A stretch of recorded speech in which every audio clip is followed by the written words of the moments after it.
everybody. This is Mr. Glare. Big day for us. We are pleased to have Mr. Justin Jeffre from 98 Degrees. Welcome. Hey, good to be here. Thanks for having me. Well, it's so cool to have you here. So you know that I know some of these answers about you, but for the students that don't know you, we'll just get into a little bit of your background.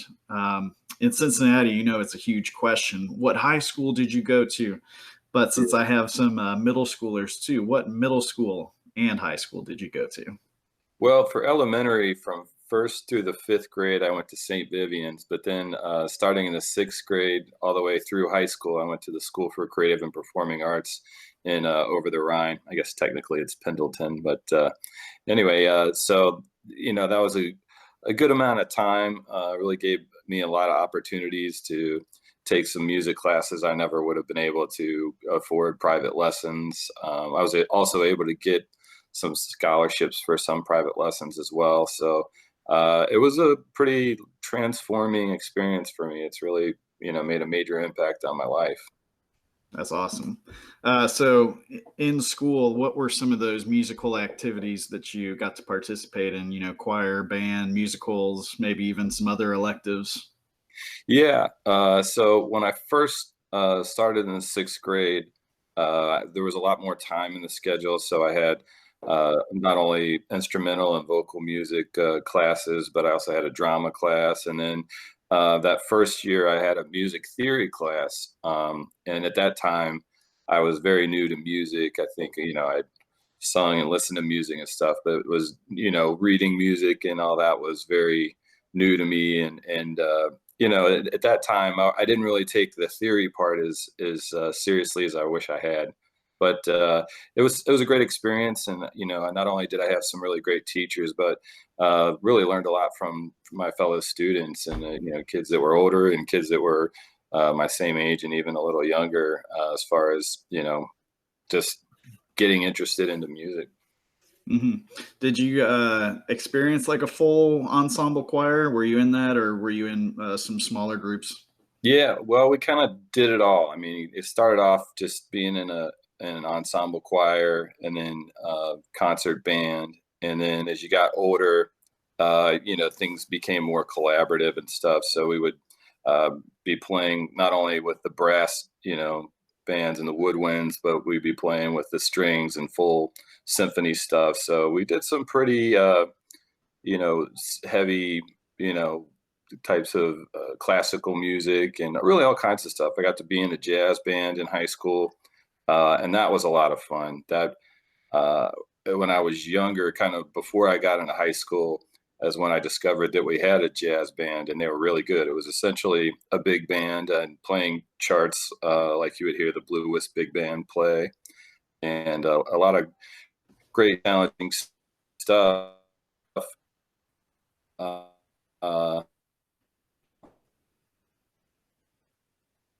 Hey, Justin, music. can you Yeah. still hear me? I lost Yep. you for a minute. Okay. Okay. Okay, you're coming back, so gotcha.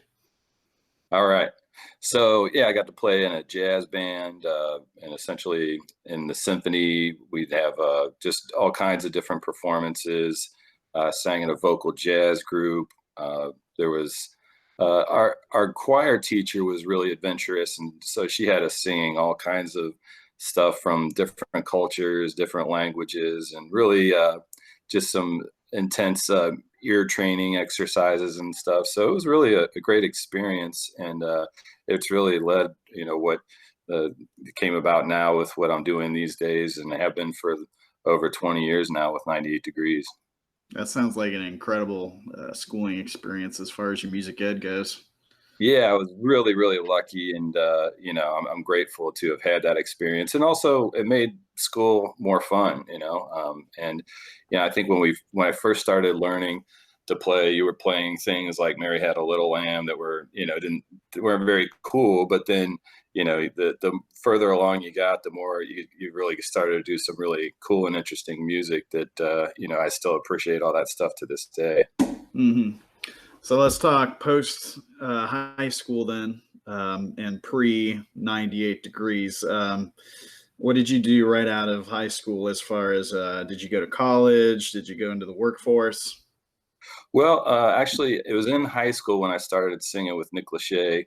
We sang in a barbershop quartet in Kings Island. That was outside of all the stuff we were doing in school. And so that was a great little summer job.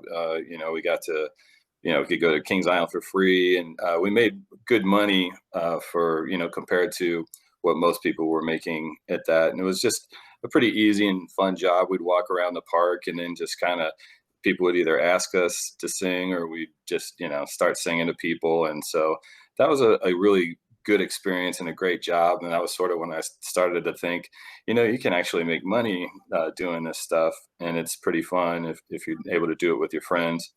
And then, so I continued to do that after I graduated from high school. I took some time off of in between high school and was, trying to focus more on the music stuff. But then I decided that, I needed to have a backup plan. So I went to UC and began to study there. And I took a theory class there because I was still very much interested in, at that time I was playing the trombone, and I was also very interested in becoming a jazz singer.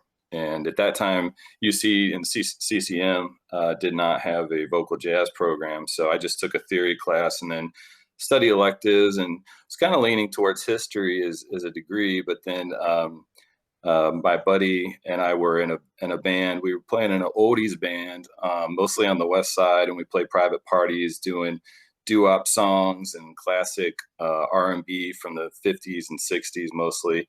And so, that was, again, another little fun job where we made pretty decent money, pretty much working every weekend. So it was a fun job to have while in college. And it was at that time that a mutual friend of ours from high school was out in LA, and he met Jeff Timmons, who's our fourth member of the band. And so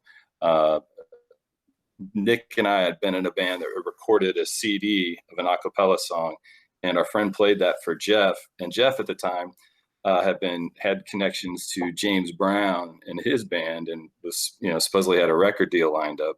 So Nick moved out and I moved out, and then eventually we brought Nick's brother Drew out, and then 98 Degrees was formed.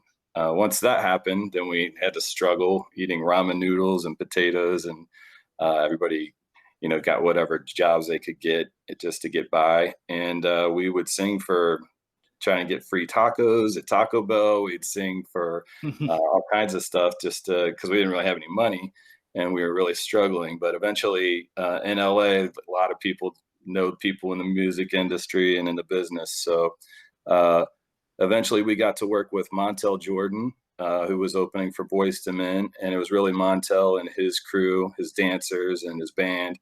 They all helped us make a demo.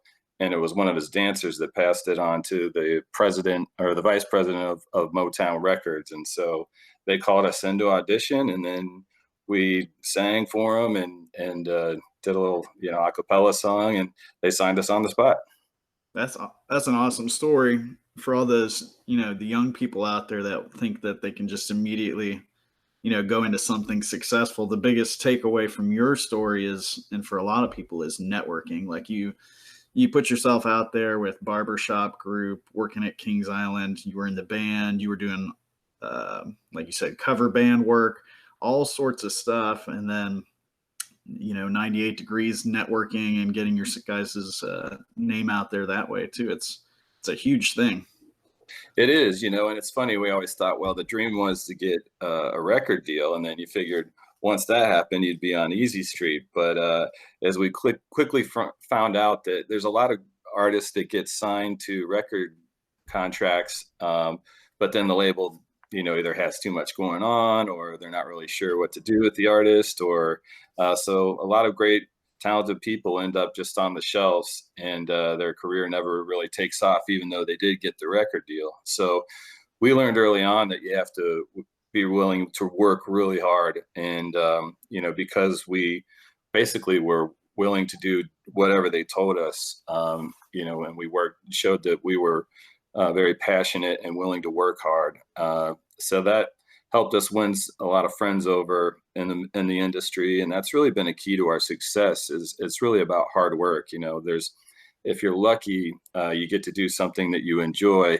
But in order to be successful enough to do it, you have to really treat it like a job, and you have to work really hard at it. And it's not an easy business. There's a lot of really talented people who, you just can't imagine why they didn't make it to a bigger level for whatever reason. But a lot of times it comes down to really just being in the right place at the right time, and working really hard when you get any opportunities. That's awesome. So your background's super comprehensive, and the cool thing is it's like a lot of decisions that you made. It's not like people were making those decisions for you. You were really putting yourself out there to get all those musical experiences. So that's really cool. Yeah, and of course the music industry's changed so much. When we were growing up, we were listening to records and tapes and then CDs, and now the world of technology is changing so fast that it's constantly evolving. So people are listening to music in different ways and getting music in different ways, and so the world continues to evolve, and we're still trying to figure it out, even at this level that we're doing it now, and new ways to do it, new ways to engage with our fans. And because it's really ultimately our success is due to our fans. We would be nothing without them. That's awesome. So here's a fun one going back to your school days. Who is your most influential musical teacher, and why? Well, I was very fortunate to have some really great teachers, and I think I'd have to probably first name Deborah Centers, who was a choir teacher. I first had her when I was in the 6th grade, and then through high school, I had her as well. And she was a very great teacher, in that she gave us a well-rounded education. We did all kinds of classical music, as I mentioned earlier, and but we also did very unique things, everything from spirituals to gospel to just you name it. And so, and that's one of the things we learned at that school as well, is it's very important to be well-rounded. And so they would tell dancers that even if you don't feel like you're a good singer, you should still try and work on your singing, because if you want to make it in the music business, being able to do different things is very helpful. And I know that that's true. I'm sure you've seen it many times. There's a lot of musicians that play more than one instrument, and so sometimes things can change in the band. And if you're able to pick up some slack here and there, or make things work, it's just good to be versatile and to be able to do different things. Absolutely.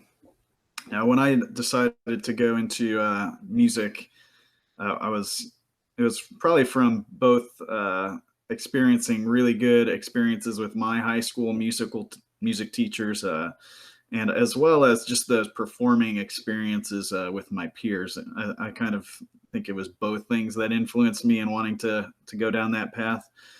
For you, was it the peer influence? Was it your experience with your teachers, or was it kind of both?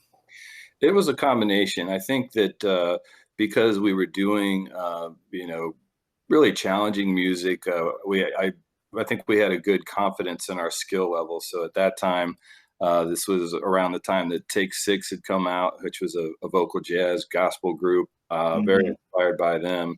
And so, we thought, at least I thought, wow, my friends and I can really sing this cool, interesting stuff that not everybody can do. So that was an advantage. But we also had played musical instruments, so many of us had a background not only in vocal and music, but instrumental as well. So I also had some great instrumental teachers. Like my trombone private teacher, Bill Gimmer, is one of the best in the region. I'm sure you're familiar with him. I'd say in the world, man, he's so good. Yeah, he is. I mean, he's one of the best I've ever heard, and even all across the country and the world. So Oh yeah. really, really proud to have studied with him. And then our band teacher, Mr. Barry, he was also a very passionate and challenging teacher that really pushed us hard, and he got good results out of us. So I think having good teachers was extremely important and made most of the difference. But I think also really having the opportunity to go to school with so many passionate and talented kids that were actually into some of the classes that we were taking, and really going home and to the woodshed and practicing and coming back, and you would show up and you'd feel like, wow, I really need to step up my game because everybody else is at a high level. So, you had to try and keep up. And so that was also a great way to learn, not only from your teachers, but from your friends. Cool. This next question is for all the fellas in my middle school choir. Do you remember times in which your voice was changing range from tenor, baritone, bass, all those changes that happen? Yeah, it was kind of strange. So for me, I started off in the sixth grade, and uh, I was singing in the soprano section at that time. It was just, even if you were a boy, it was soprano, second soprano, or alto.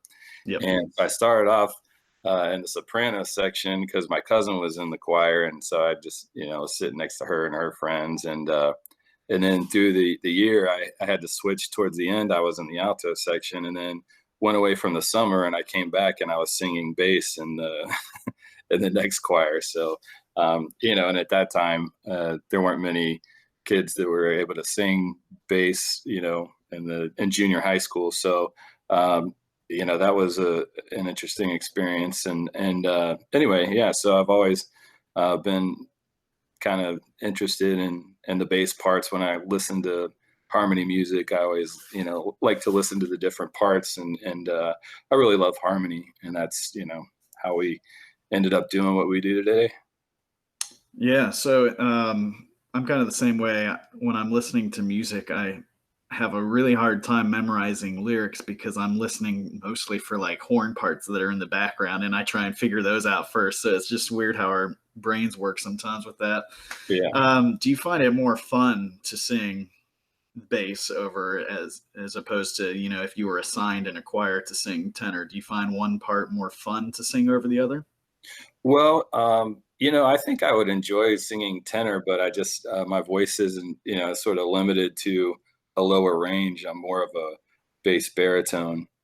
So I would love to be able to get up on some higher notes out, but it's just you can't. I can't sing tenor like a real tenor can. But I enjoy singing bass, and I used to sing baritone parts, and being a trombone player, played a lot of the what would be baritone parts as well. So I was used to kind of hearing those harmonies and those types of parts. So yeah, I'm just a big fan of harmony singing, a cappella singing. So that's something we still love to do.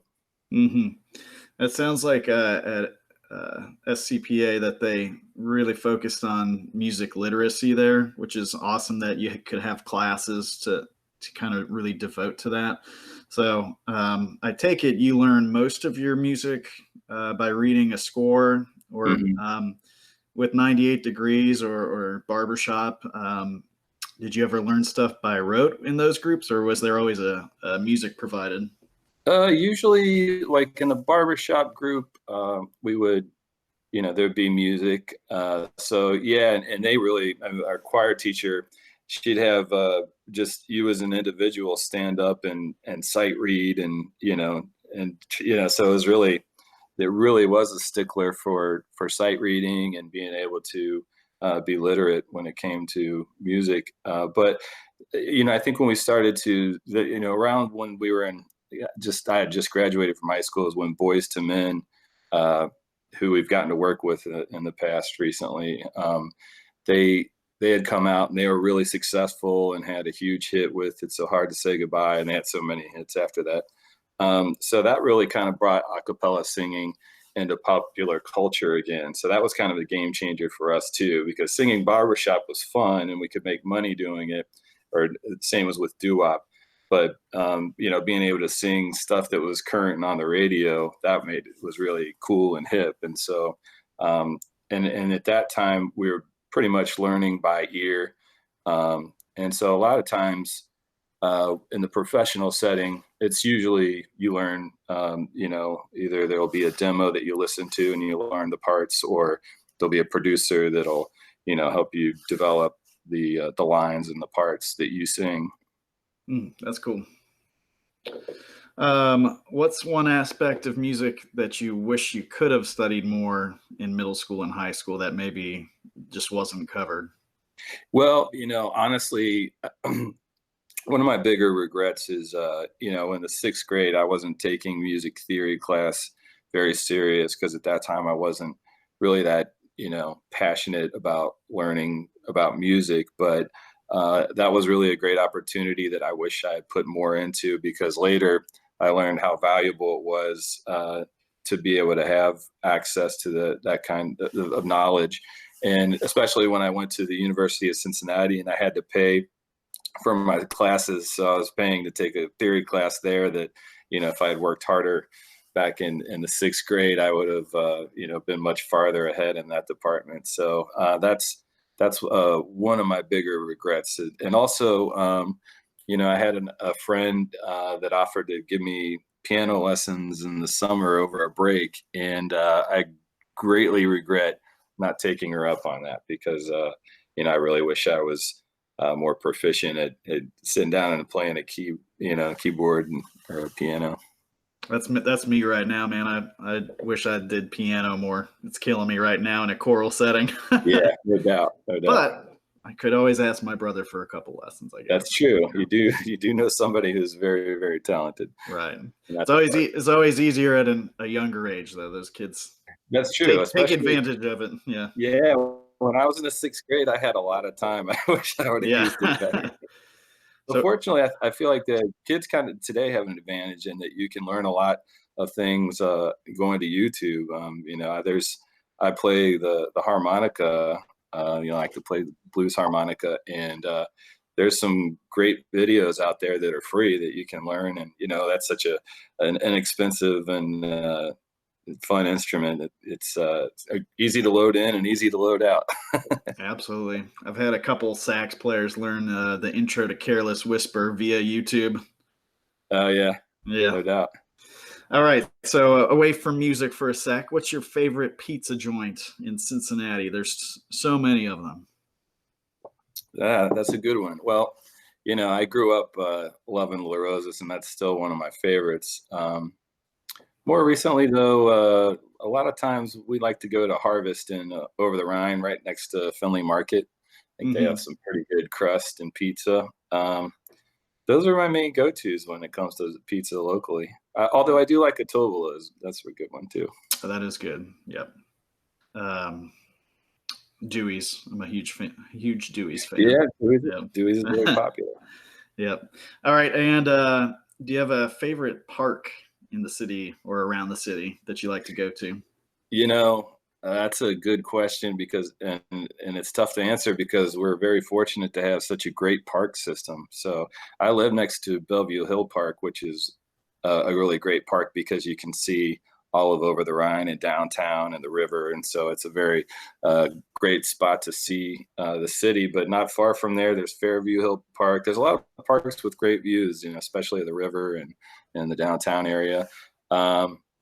Wow, yeah, I love all our parks. I recommend to everyone watching, get out and check out Cincinnati's great park system. I know it's we have to be careful and social distance, but with the weather breaking and it's nice and sunny outside, so I'm looking forward to getting out on my bike and getting a little exercise and a little sunshine. Absolutely. So yeah, with that, how are you spending your days right now with this stay-at-home order? You keeping active somehow, or how are you keeping your mind? Well, we've been cooking a lot, and we've also, when the weather's good, like fortunately it is today, we try to get out and ride bikes or go for walks, and really just get out in nature and get out of the house and get some fresh air and change of scenery helps. And again, having a great park system, we go to check out some different parks and just try and enjoy the great weather and Mother Nature. And when we're home, we're cooking a lot, and we watch a lot of Netflix and probably more TV than we should, but also some reading and just all kinds of stuff. Trying to stay up on the news, and it's a good time to catch up on all the things that you've been meaning to do, but just never had the time. Absolutely. You watched the Tiger King yet? Oh yeah, All right, we cool. Yeah. we definitely got a kick out of that. Everybody's talking about it, but Oh yeah, yeah. why that is who could have seen that coming? Well, we had to binge watch it because I just saw like on Facebook everybody started talking about it all at once. So I was like, oh, I have to catch up. Yeah, we tried to savor it as much as we could. I think we watched like the first three, and then just kind of tried to hold off a night because it was so good that we didn't want it to end, and it Right. was really. But yeah, of course, everybody is talking about it, so I'm glad we've seen it, so there's no spoilers. Right, right. Hey, keeping your voice in shape, do you have any daily routine stuff that you like to do? Honestly, a lot of time, and it's important to keep your muscles in shape, whether you're an instrumentalist or a vocalist. I don't probably do all the vocal exercises as much as I should just on the day to day. There's some great warm ups. People can find them on YouTube. And that's one of the important things you learn going to a school like the Creative and Performing Arts School. Is it's important to take care of your instrument. Otherwise, you could definitely damage your vocal cords and your voice if you're not using good technique.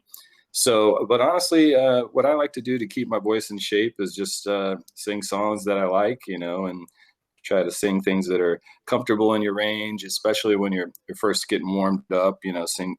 I like to start off, especially because I'm a bass singer that likes to sing low. So I'll usually start off just trying to warm up my voice lower, and then kind of work my way up to my higher range, which is kind of where you can tend to get more strained if you're not using good breathing and techniques, and just good technique in general. Hmm. Do you have a any favorite memory from your experience in choir?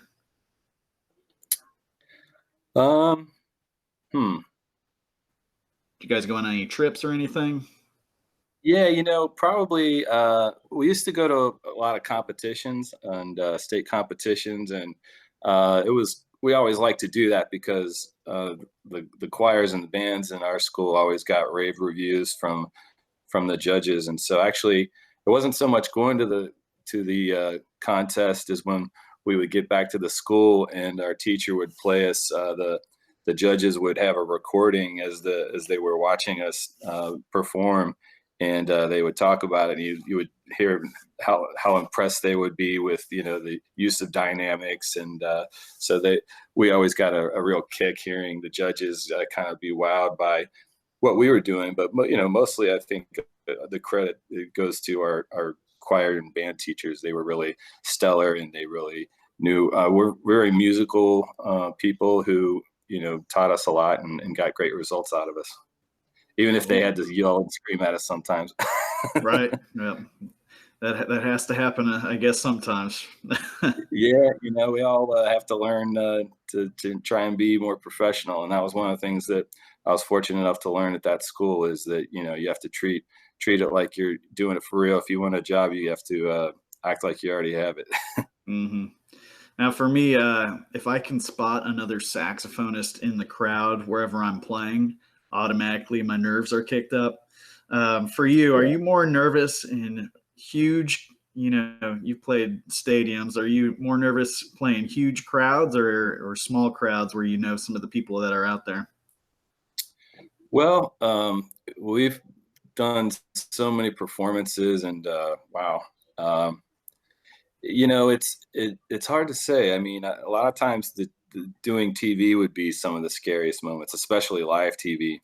Um, but I don't know. It's usually when you start a tour, especially when we're doing something pretty different. Like a couple years ago, we did a Christmas tour, and so we basically had to put together a whole new and different show than what we were used to. And so when we were first coming out with that, I was pretty nervous for about the first week. But then you kind of get into the groove and you get comfortable with it, and then you really don't get that nervous out there unless you know you the things you worry about are like, wow, is there a good crowd out there, or Hmm. is not enough people show up? And those are the kind of more of the concerns. But we're very fortunate that we have an incredible fan base that still sticks around. They come back and see us, and so as long as they keep showing up, so will we.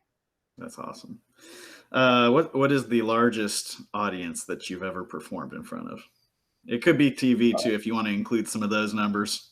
Yeah, I wouldn't even really know the numbers of, although they could probably be looked up. I mean, one of the biggest things that we did was we performed on the 30th anniversary tribute to Michael Jackson, and we sang with Luther Vandross and Usher, and for Michael Jackson, who was sitting next to Elizabeth Taylor at the time.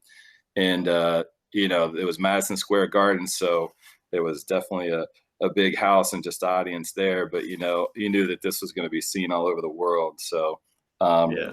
that was probably one of the most nerve-wrackings and probably the biggest audiences. But then, as far as like a live audience, I think the biggest one we did was we played a racetrack one time, and it was a big.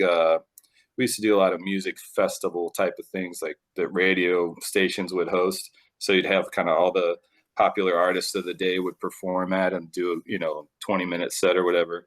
And we did one, and there was over 100,000 people there. So that was pretty intense. Yeah. What's a sound check like on days like that where they have to have, back-to-back acts, and how accurate does it end up being, like once you get up on stage? Well, that's always a question that there's no set formula for how that type of scenario is going to go. But that's why we like to carry our own monitor and sound people, That's as smart. much as Yeah. possible. So yeah, so that way we know we know that they know what we're looking for and can read our if we're having an issue, the more than if some stranger was out there doing it. Right. Yeah. And again, Justin, it's been awesome having you here. I think you have a really unique perspective that our students can find, a ton of interest in. If any of them are interested in, focusing on a career in music, whether it be vocal or instrumental or anything, do you have any words of advice for them? I'd say just it's important to be humble and to work hard, and most importantly to treat people well. One of the reasons we were able to still do what we do is we always treated people with respect and treated people the way that we would want to be treated. And it didn't matter if it was some head honcho of some powerful company, or it was just an intern in a wherever. And years later, the people that were interns and just really didn't have much say are now in positions where they make decisions and they can have an impact. And so having good relationships, no matter what field you're in, is always important. And treating people well goes a long way. And that's probably the most important lesson I would try and advise people to just keep that in mind and work hard. Awesome. Yeah, absolutely. Well, again, Justin Jeffre, everybody, thank you so much for joining us today. Thanks a lot. Good to see you, buddy. All right. Talk to you later. Take care.